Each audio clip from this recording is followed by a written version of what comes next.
Loué sois-tu, Seigneur, par tout ce qui vit, le printemps, l'été, l'automne, l'hiver, bouleverse la nature qui nous environne. Les bourgeons éclosent, les fleurs explosent de couleurs, le tapis blanc, les couleurs incroyables, comme si tu étais un artiste. Prenons le temps de renouer des liens avec la nature et arrêtons-nous de contempler la beauté d'un paysage, le chant des oiseaux, le grand silence. De tout temps, la nature a inspiré l'homme et la femme, les a invités à prier les dieux son Dieu. Voici le psaume 103, écrit par un prophète, un poète du peuple juif, quelques 700 ou 600 ans avant Jésus-Christ. J'actualise le psaume, ce poème, en contemplant les beautés de la création, et je laisse mon cœur louer le Créateur. Bénis le Seigneur, ô mon âme.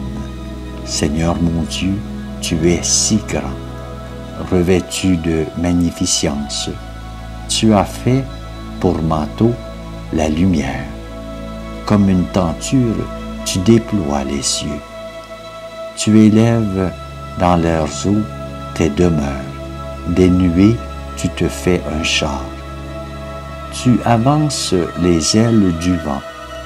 Tu prends les vents pour messagers, pour serviteurs, les flammes des éclairs.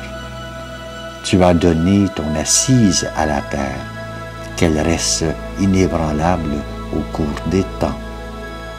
Tu l'as vêtue de l'abîme des mers. Les eaux couvraient même les montagnes.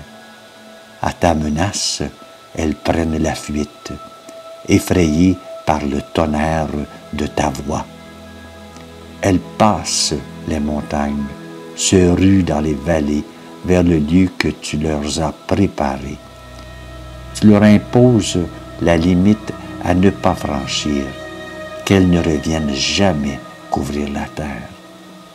Dans les ravins, tu fais jaillir des sources et l'eau chemine au creux des montagnes. Elle abreuve les bêtes des champs, l'âne sauvage et calme sa soif. Les oiseaux séjournent près d'elle, dans le feuillage, on entend leurs cris.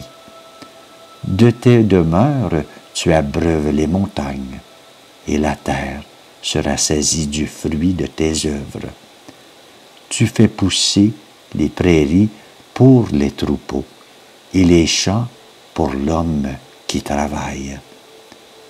De la terre, il tire son pain, le vin qui réjouit le cœur de l'homme, l'huile qui adoucit son visage, et le pain qui fortifie le cœur de l'homme.